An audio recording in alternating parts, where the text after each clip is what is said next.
Hello, everyone. My name is Sarah Iris Fox, and I want to extend a warm welcome to the Rough Edges podcast. Rough Edges exists to provide mental health education as well as faith-based messages in order to inspire growth and foster healing. In this podcast, I will guide you through my faith and mental health journey to dispel the stigma surrounding mental illness and to create a voice for those who wish to discover more about these topics. My hope is that this podcast will not only shed light on mental health issues, but will also reveal the intersection between faith and mental illness in order to bring growth and healing in our communities.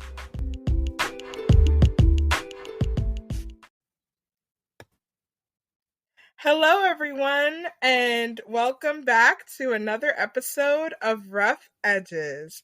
I want to welcome a very special guest. Her name is Keoni, and she's the host of the KDTime Podcast. Keoni is a down-to-earth girl from Brooklyn, New York, where she was born and raised. Some of her favorite hobbies involve watching great TV shows like Abbott Elementary, the Goldbergs, Christmas movies, and sports such as baseball, basketball, football, hockey, soccer, basically the most popular sports. She's very chill, and she likes to hang out at home most days. She'll mostly be reading or writing. You'll catch her doing that. Those are some of her favorite activities.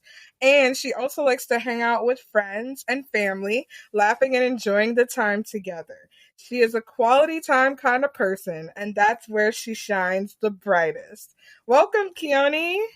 Thank you. So happy to be on the show with you, Sarah. I'm excited to talk to you about today's episode. Yes, I'm so happy that you're here. And Keoni, just so that people could get to know you a little bit better, what are 3 things that you are most passionate about and why? Passionate about? So I'm pretty passionate about my relationship with the Lord. I do a lot of activity with the church that I attend, and so I'm very passionate about that relationship with Him, and I'm passionate about my family and friends. I'm always I'm a really like you said, I'm big on quality, so I spend time with the people I care about, and I try to make sure that I'm present for people who need me. So those are some of the things I'm passionate about. Nice. I really love that, especially about family and friends, because my love language is also quality time. So I know this is why we connect. Yes. Awesome. So we're talking about mental health and media this season, and I just wanted to do a quick overview. So in your opinion, do you think that the media gives an accurate portrayal of mental health? Why or why not? Well, social media doesn't really give an actual portrayal because some people on the internet can be really ridiculous at times. They can be ridiculously mean or overly nice, and you don't really know if it's real or not or who's saying what because it's hard to trust a picture, But the real problem, I think, is the facade that we all try to portray, how we say that we're doing good all the time. And then in reality, we're actually not. Like what happened with the young man Twitch, it's just we have this one persona that everybody sees and it looks happy and fun, like I'm living my life. And then the next thing you know, it's like they take their lives and it's like, where did that come from? Because we had no idea, not even the closest people can tell. And that's one of the hardest things. So, the TV and movie media, they do have some good portrayals of mental health, but that I've personally seen, because I've seen a few movies that have done pretty well, like What About Bob or The Perks of Being a Wallflower, Silver Linings Playbook, ones that are sort of funny, but also really touch on people with mental health. But I do think that social media itself, like media, TV, music, movies, art, they do a good job. But like social media, it's hard to tell because we only get to see what people want you to see, and it's hard. It's hard to decipher. Yeah, I agree. Especially, I love the dichotomy between social media as well as like movies, TV, Mm-hmm. books, and art. Because the thing is, with movies and TV, you have like a story that you want to tell over the course of, a certain amount of time. And so Right. it's like you really get the time to see the details behind like, the characters and like the world building. And with social media, it's like little snippets. Like you get like Mm-hmm. 60 seconds to actually Yep. like tell a story about yourself, or you're so compelled to do something that's trending. So Right. you're not really like, going in depth with like all of your, mental health, like, musings and Mm-hmm. conditions and everything like that. So it's kind Yeah. of difficult with social media because, like you said, we try to put our best foot forward, and it's not really giving an accurate depiction of Mm-hmm. everything that we're going through. But yeah, I agree with you. Like, it's so important. It is. It is. I think that, you know, as much as social, like, because when I was growing up, we didn't have social media. There was no, like, the social media was basically the news on TV and the news you read in the newspaper, or some magazines that were always falsified anyway. Right. And, once like MySpace hit the scene and Skonex and, you know, AIM and all that, it was just kind of like all of a sudden we were able to hide behind the screen, and then it became this huge monkey on the back to like really like where you could be as nasty as you are, and then it's no one could tell it was you, or no one could say any different, because it's like, yeah, it's like I don't know who I'm talking to most of the time. So I mean, I do like the fact that nowadays, like, I follow people who I actually know. I don't stray too often into following anybody and everybody, but I mean, it helps that I do follow people that I actually know. But even still, it's like you said, while we were just chatting it up, it's just like we haven't seen each other in so long physically, but we see each other all the time on social media. So Right. it's definitely a teeter totter there. It's a toss up. Yeah. Most definitely. But thank you for that. That is a very important thing to highlight, especially in today's age where everything is like technology and social media. So Hmm. thank you for that. But Of for course. today, we're going to be talking about a movie called Inside Out. I know many of you who are listening probably already know about the premise of this, but just to read the summary really quickly. So, Inside Out is a Disney Pixar movie, and the synopsis is Riley, played by Caitlin Diaz, is a happy, hockey loving 11-year-old Midwestern girl, but her world turns upside down when she and her parents move to San Francisco. Riley's emotions, led by Joy, played by Amy Poehler, try to guide her through this difficult, life changing event. However, the stress of the move brings sadness, which is played by Phyllis Smith, to the forefront. When joy and sadness are inadvertently swept into the far reaches of Riley's mind, the only emotions left in the headquarters are anger, fear, and disgust. So, we're going to be talking about Inside Out and the portrayal of mental health and emotional health in this movie. So, Keoni, what were your favorite moments from the film? And before you answer that, I want to give a disclaimer.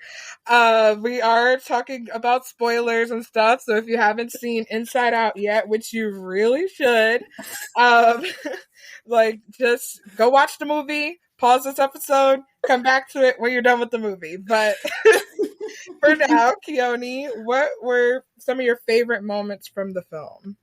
So it's funny because Inside Out came out in 2015. So it's like, if you haven't seen the movie, we're already almost at its 10-year mark. Come on.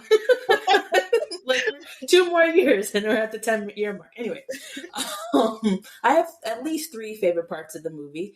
I love the way that Joy fought so hard to keep Riley's happiness intact, knowing that if she were to lose her core happy memories, then she'd become depressed and essentially forget what makes her who she is. I did really enjoy that part because, I understand that, like, wanting to be happy all the time, it does, it does make you feel better at times. So it's just like Joy fighting so hard to do that and never like quitting was, a good thing to think about. Just like, okay, some at least something's driving you to keep going. Another part I really loved was that the parents also had their own emotions in their head, and so their own emotions were being showed because people, as people, we may think we know what to do at any given moment, but the truth is we can only prepare so much.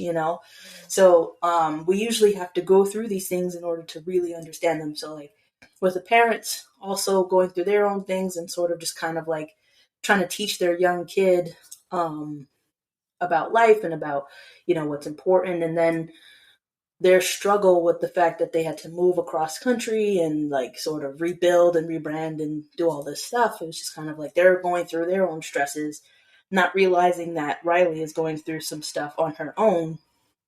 So I did enjoy the fact that like it wasn't just about Riley's emotions. It was also like they were the main people in the movie, obviously, but the parents also had their own things that they were going through too. And lastly, I really loved the fact that Joy finally realized at some point that sadness was a part of the core memories all along. Like, I was just watching the movie again because I wanted to refresh my memory, and there's a scene where we meet Bing Bong and he feels all sad, and so he needs a good cry, right? And when I first saw this movie years ago, it was 2015. I saw that, but I didn't really like pick up on it at first, where it was just kind of like, okay, he was sad and then it made him feel better. And that's all Riley needed, was to just express the sadness of like missing her friends and missing her, hockey with her other friends, and missing Minnesota and just missing that life that she knew and loved for the past 11 years. So, you can't just have happiness without a little bit of sadness or a lot of sadness to understand why you are happy again. So it's important to like blend all the emotions together.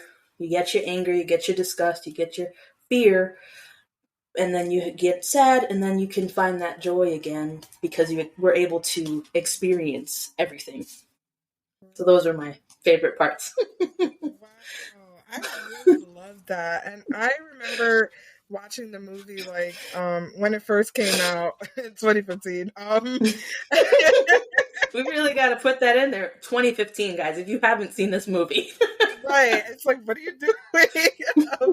But when I first saw the movie, I was just very emotional. But I was just very emotional with a movie about talking emotions. But I just really love that you pointed out, like, we can't really appreciate all the other emotions without first experiencing, the ones that we have to experience in order to push through. Like, you gave an example, like with sadness. It's like, sadness was always pushed to the back burner. She was like never really like given an opportunity to actually, even touch the controller, because Joy was just like, hey, we have to keep her happy at all costs. But then it's just like so many things were going wrong with Riley, and her emotions were like all haywire because she didn't get an opportunity to properly express that sadness. And like you said, she moved like, across the country. And so it's like, the life that you once knew is now totally different. And how do you deal with that adjustment in your life? And it's just so interesting that in order for her to like actually experience true joy, she had to go through the sad moment, Yeah. and just release that. So I really love that you touched on that, because that's important. It is. I mean, it's funny because like I watched the movie and I knew that we were going to talk about this, but even in my own personal life, it takes me a minute to realize like, okay, I need to go cry this out or something. Like there's just something bothering me. And after I have a good cry, I definitely feel better. So, sometimes it definitely helps to express some of those other emotions. And I remember, I don't know if you've ever done it at camp, because that's where we met, y'all. We met at Sunshine Yes. a couple of years ago. Yeah. So if you remember Archery Hill. Yes. Yes. So like whenever I was frustrated with them campers, I would go out there and have a good scream. So Yes. it does help after you release certain emotions, you get back to that where you started from. Yeah. No, most definitely. And yeah, I do remember like moments where I'm like, man, I should go to that hill because I am really like Mm-hmm. reaching the burnout stage. But Oh yeah. yeah, working with Week 4. It yeah, was always. working with campers for an extended period of time is just like Mm-hmm. very exhausting and very draining. I mean, it's worth it at the end, but like it's just the journey getting there. For sure. But yeah, anyway, I really do love like just like the fact that expressing all of our emotions, not just like, you know, the happiness or the sadness, also like the anger, also like the fear, like just expressing all of those emotions could, you know, really help us to not bottle everything up inside. Because once we bottle everything up, it gets worse, you know, because it's gonna leak out eventually, like it's gonna overflow. And Right. so, you know, just not holding all of that in and just Mm-hmm. releasing it is very helpful. For sure. Yeah. Mm-hmm. Yeah, so thank you for sharing that. And well, with this movie, it's really like about just like managing emotions and like, you know, going through different stages of life and also, you know, accepting that all of these emotions are valid. And in your opinion, which moments do you think accurately, or at least like, you know, as accurate as possible, accurately depicted mental health? Like, which moments do you think, like these are the moments that really portray mental health in a good way? Mm-hmm. So I thought of Inside Out as having like a, because I know that there's different types of mental health. So I thought that with this movie it was kind of like a general mental health kind of thing, especially for a young 11-year-old who isn't, who isn't old enough to exactly process things as an adult would, but we got to see it in a child to say like, okay, well, maybe these are some signs we can pay attention to. But towards the end of the movie, when Riley decides to run away, like she only decides to run away because she has these three emotions in her head or in the feelings area, and fear, disgust, anger. Anger's driving the bus. He's like, I'm I'm upset that we're not in Minnesota. I'm upset we don't have good friends. Like school's not going well. My parents aren't really paying attention to me because all this stuff is happening. We should just go back to Minnesota where we can create more core memories. Like forget the ones that we already had. Let's go make more. And they were controlling her, and with those three at the reins, it was very clear that only things would get worse. And it did. Every time they made a decision, every time they, just like something would happen, they were just kind of like breaking her core memories. Like it was just falling apart because she wasn't joyful and she wasn't sad. She was just like angry, and then she was fearful, but then she was disgusted by her life at the moment. So yeah, so it was just like it kept getting worse. And all in all, you need all of those emotions again to help you balance out. And I do, and I thought that you can see when she starts to run away that once she finally breaks that last barrier, which is family, which was that first core memory. Once that was broken away, and the board was depicted as like growing black because they couldn't control her anymore. She had this one idea in her head. She's like, I'm gonna run away, and now I don't have any emotions. I was just like, that looks like something that could lead to like depression or, just like having a mental breakdown and just feeling like I'm not gonna feel anything at all. So it was just so intense, and you're just like sitting there looking like, is she really gonna run away? Like what's gonna happen? And like how far is she gonna get? It was just getting out of control. And so yeah, you need all those emotions to help balance you out. For example, when the three of them kept making, like I said, bad decision after bad decision, it was only until joy and sadness finally got back up there, which there's so many ways that they could have gotten there, but we're not going to get into that. But yeah, it was just like it. We don't know how far it could have gone if they didn't make it, and if Joy didn't realize that sadness was super important. Um, and yeah, it was just like I thought that ending depicted mental health, in my opinion. Yeah, I agree. I definitely agree with like the fact that there was no balance, because a lot of the times it's like when hard things happen in life, we kind of let the, you know, I don't want to say negative emotions because emotions aren't really like labeled as Yeah. positive or negative. They're just emotions, but like just allowing like the anger and the fear and the disgust to like take over Hmm. completely without even considering that, maybe I might be sad, so I need to cry at this moment.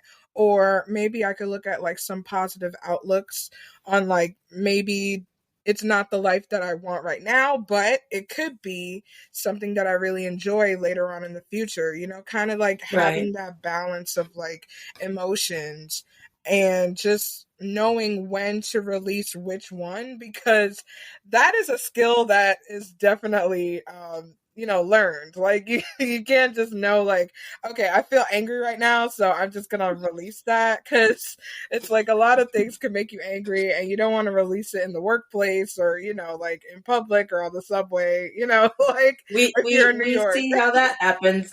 You know, these Yeah. folks nowadays, since they were locked up in a house for a year and a half, they're just like they don't know how to control themselves anymore. Right.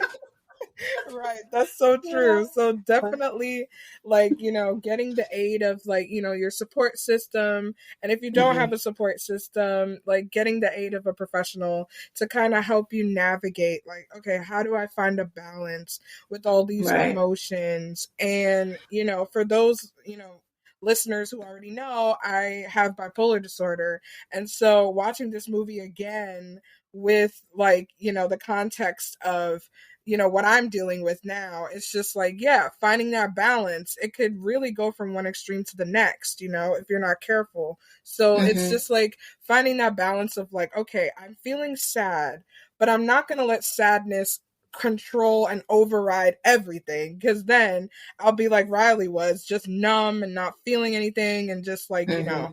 being in a dark place. And that's what you don't want. So just Right. I really appreciate that scene because it's just like it shows how it could go in the other direction like Hmm. so easily. Hmm. Yep. Yep. It was a powerful scene. I'm not gonna lie. It was like it comes right after, you were already like bawling your eyes out because of Bing Bong. So it's just Yeah. like one thing after the next. You're just like, wait, we just lost Bing Bong, and now she's leaving. Like, what's going on? Right. Yeah, it But was an yeah. emotional gut punch. Mhm. Mhm. But yeah, I did want to talk about Joy a little Mhm. bit, Yeah. because I'm not gonna lie, when I first saw it, I was very annoyed with Joy because I'm just like, well, she can't be happy all the time. Like that's just not realistic. But Right. I did want to talk about her controlling everything and Mhm. also like how that relates to toxic positivity, Mhm. because I really think that a lot of people believe, or it's become the norm, that toxic positivity is like the sole remedy for like emotional experiences. And I'm Mhm. like, well, joy is not the sole emotion. Like that's why I said earlier, it's like you can't label emotions as positive or negative. Like you Mhm. just gotta feel what you're feeling. But yeah, so what do you think about Joy and how her controlling everything was sort of like relating to toxic positivity? And what do you think, or maybe if you have like some tips or anything to like help people understand like how to navigate like wanting to be happy all the time, because it's just not realistic. It's not. It's definitely not because you know it starts to become like it looks like you're pretending if you're happy all the time, or people will call you out. I was like, there's no way that you're happy all the time. What are you hiding, kind of thing, you know? Yeah. So yeah, joy was definitely annoying, especially just like kind of like trying to keep sadness on the back burner. Like, you stay here in your little circle, don't touch anything, don't do anything, you know, like I need to keep Riley this way because all you're gonna do is just make her sad all the time, and we don't want that. And it was just like that constant battle with her, and sadness was like, okay, just listen to her, you know, like it. Mhm.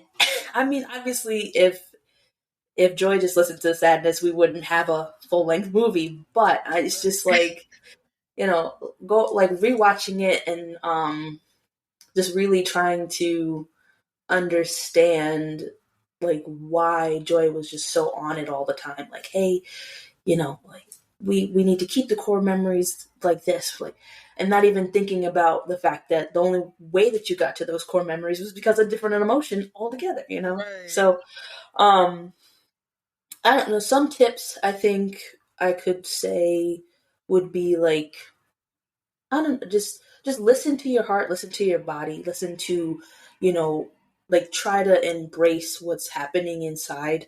Mhm. Um and like, yeah, there's no such thing as negative emotions and positive emotions, because all of them are so intertwined. It's hard to really pull them apart.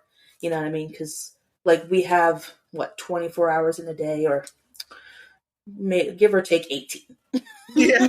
Like, because you're sleeping some of it, right? But yeah, like you have all this time during the day, so spending you can't spend, or I won't say you can't, but you shouldn't spend majority of the day in a funk, because that like emulates around to other people. It's like, oh, well, you're funky and I don't want to hang out with you, or kind of something like that. So it's just like, how do you bring yourself out of that? Do you like, you know, do different stress relievers? Do you, I don't know, drink some coffee or some tea maybe? Mhm. Calm your nerves? Do you pray about it? Do you like open up a book and read or something, do a devotional, something like that? Like there's certain things that you can do. Maybe get a stress ball. I don't know. Um, but there's certain things you can do to like try to help yourself um acknowledge what's happening and then go forward. But it really just depends on who you are and how you process things. Um, like for me, I would say that sometimes like I don't process stress really well. Like if I'm Yeah. stressed and and like I don't have a good outlet for it, it comes out as me being cranky, or me being, you know, irritable or whatever. And so like because of that, I have to like think of ways for myself to like try and get out of it. I mean, sometimes I get help from friends or family, but it's really on me, because I'm like, I'm the one that's in my head about it. I'm the one that's like feeling it, and you know, all this stuff. So for me, I think that my best way to try and get out of it, is to acknowledge it first, and then, you know, maybe eat something, take a shower, and or pray. One of those kinds of things, and then I usually feel better a little bit, or sleep. Sleep does help sometimes. Oh yeah. Sometimes I say that because, like, so like if my brain is already racing, then I'm not gonna get a good night's sleep. But I try to, yeah, if I take some like chamomile tea right before bed, good to go. Try like, oh, I woke up the next day. Thank you, Lord. All right, let me see if I can do something different today. I don't know, but yeah, I try to do that. Yeah, thank you Mm-hmm. for that. And I want to highlight something important that you said Mm-hmm. about acknowledging it. Yeah. Because a lot of the times I think, especially with like, toxic positivity, as we were saying before, Mm-hmm. it's like a kind of denial almost, It's like, okay, I'm going to like remain positive all the time, 24/7, and not really acknowledge like the quote unquote negative emotions that I'm feeling. And Mm-hmm. I really love that you highlighted acknowledging it, because Mm-hmm. just brushing it under the rug is not going to solve anything. And like you said, people deal with things in different ways. Right. So it's like, when you're dealing with something, you have to first acknowledge that it is something that needs to be dealt with. And Right. that's very important. And I just want to encourage whoever's listening to just acknowledge it. Whatever it may Mm-hmm. be, just acknowledge the elephant in the room, like, Mm-hmm. but yeah, thank you for sharing that as well. Of course, yeah. Mm-hmm.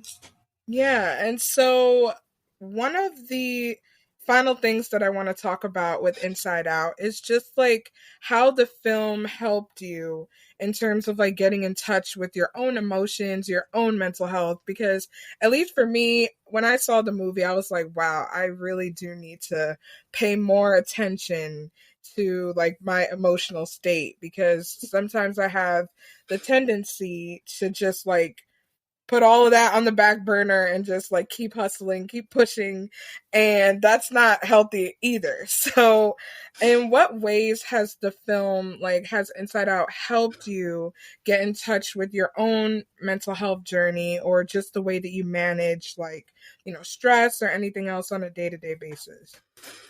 Um, I would say that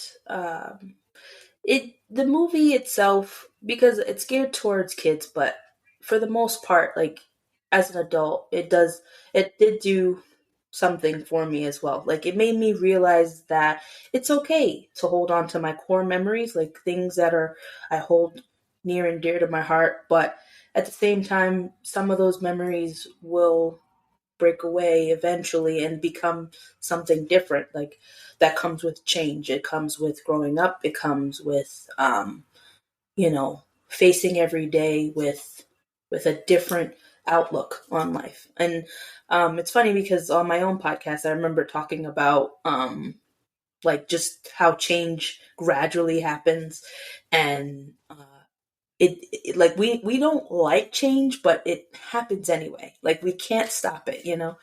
And so you know, it's important to keep making new memories. Like you can have your core memories, you can have all the good memories, the bad memories, but it's important to keep making new ones so that you can keep growing and keep living and keep just going and trying to make a difference in the world. Um, I was going to say, like, you know, good, bad, happy, sad, like all of it. The more memories you create, the more you can look back on your life and say, I went through that. Like, you could use it as a testimony. You can help someone else who, you know, who might be going through something or going through the same thing. And it showed me that I'm not immune to my feelings. Like, I have to express them. And like I was saying before, like you need to cry sometimes. It'll make you feel better. You need to yell. You need to, you know, if you're feeling disgusted, I guess you can express that too. Um, but I think the biggest lesson that I learned too was just like with like if I let fear and anxiety and anger and all those different feelings kind of like take over, um, I would be dealing with a much bigger issue now. But it's like I'm grateful that I have joy and I have a semblance of peace and I have, you know, some happiness in there because it makes me who I am. You know, like all of these different emotions that we have, they help us they help us to be who we are. They help us to connect with people. And with my own, I don't know, like I haven't really been diagnosed with anything, but like I would say that I'm probably anxious more than anything. Like I probably because like I've been that way since I was a kid. Like I get anxious before big events happen, before like I go somewhere or before I do something, interviews, it doesn't matter. But I really feel like because I was able to embrace those emotions and acknowledge them and um get in touch with myself and who I am as I gotten older, it's helped me become a better person. It's helped me to break out of my shell and just like, because I used to be a really really shy kid, if you believe it or not. Like I used to hide behind my mom. Like that's how shy I was, and that was around family. You know what I mean? So it was like, yeah, like so it's I've grown up. I think you know in a lot of ways, but um, it's okay to hold on to the past if you know if it's going to help you keep going, but it's also important to keep pushing forward and keep keep going. But like, take time for yourself also. Don't just like work 24/7. You gotta make sure you're taking care of you, self-care, all that stuff. I mean, I can do some self-care. I don't always, but my self-care is kind of just like hanging back and chilling on the couch and watching TV, because I'm like, all right, I don't have nothing to do. I don't have nowhere to be. I can just chillax, you know what I mean? But that, like, yeah, that's what I'd say. For yeah, yeah. I really like that, especially when you were saying about, just how your core memories have, grown you, like made you grow as a person, and Mm-hmm. experiencing your emotions has helped you just, be able to process even, harder things like later on in life. So that's very awesome. Thanks for sharing that. You're welcome. And my final question for you, Keoni, would be what words of encouragement do you have for those who are struggling to process or manage their emotions? Well, this may or may not sound like a broken record, because I know that a lot of people do say these things or say these words that I'm about to say, but I would say to you, or say to whoever is listening, you are not alone. You are worthy. There is more to you, and you should not be defined by one moment in your life. That is what I would say. You have so much more to give. And the last thing I would say is to let me know what you need, because I know that some people, they like to, just kind of like push their feelings on you or something. Or if you come to them and they're just like, hey, I'm going through X, Y, and Z. I've learned over the years that sometimes people don't need to hear what you're going through also. Like, if you're going through, say you're going through like a bad breakup or something, and you talk to your friend about it, and they're just like, oh yeah, I remember when I went through something like that. I totally understand. It's like, no, that's not what I'm telling you. I'm telling you, I need you to hear me. That's what I want from you at this moment. So it's just like, sometimes you just need to tell folks, let me know what you need. Let me know if you just need me to sit here and listen to you. Let me know if, you just feel like you want to do the whole back and forth thing. Like, you want me to tell you about my experiences. You don't want me to tell you about my experiences. Let me know if you need like food, things like that. Just let me know what you need, because a lot of people simply need someone to just be there for them, and they won't ask. Like, we won't ask. As Black women, I'm not gonna ask nobody nothing. I'm not gonna come out and say it unless it's like explicit, and I definitely need something here and there. But yeah, there's just that. I know that's like a generational thing I gotta like cut ties with, but I don't usually ask people for anything. I try, if I could do it by myself, I'll do it by myself. Same. If it's something that I really do need help with, I'll find a way to subtly ask, like, oh, I've been thinking about X, Y, and Z for a while. But I don't usually come out and be like, well, I need this and I need that. Can you help me? Or certain words that just don't come out all the time. But yeah, I think that a lot of folks nowadays would say, or like nowadays, it just seems like we just really need to be there for each other. And because of COVID, because of like the separation, because of all the animosity in the world and the division in the world, it's like right now more than ever, it feels like people need people to be there. And they don't need to be chastised or argued with about their decisions or their like political feelings or whatever. They don't need that. They don't need that. And even the celebrities who we idolize over, it's like they just need people to be there too. We don't need to be like, okay, we need content. We need content. We need content. You know what I mean? Mm-hmm. So it's just like, it's very interesting. And one more thing I wanted to say is like, I don't know if you've ever heard of or watched Black Mirror. Yes. The TV. Okay, so I finally finished it, because it was only 3 episodes, but I finally finished it. And the last episode with Miley Cyrus, and like how her aunt basically was like, you gotta make content, and just like, I was just like, this is insane. It's like, people want content and they'll do anything to get it. So like, we don't, and it turns out that, her biggest fan saved her life because she needed someone to be there for her, like, just for her, not for her music, not for who she was or whatever. And that's what we need. We need people to be there for us without us having to ask. Yeah, so, I agree. I Mm-hmm. definitely agree. Well, thank you so much for joining me today, Keoni. And she is also, guys, the host of the KDTime Podcast, and she's also on Instagram. And what else are you on? I'm on Twitter. I'm on Twitter and Facebook. I have a lot of social media except for TikTok. Well, I'm gonna put all her links in the show notes as well, so you can find her. Yes, thank you. Yeah, yes. So thank you so much, and everyone, stay tuned for more empowering episodes on Rough Edges. Thank you for listening to Rough Edges. This podcast is available on Spotify, Anchor, Apple Podcast, iHeartRadio, and more. For more updates on the Rough Edges podcast, please follow on Instagram at rough.edges.podcast. You can also visit the official podcast website at www.roughedgespodcast.com. If you have any questions or further suggestions for how this podcast can grow, please email at rough.edges.podcast@gmail.com.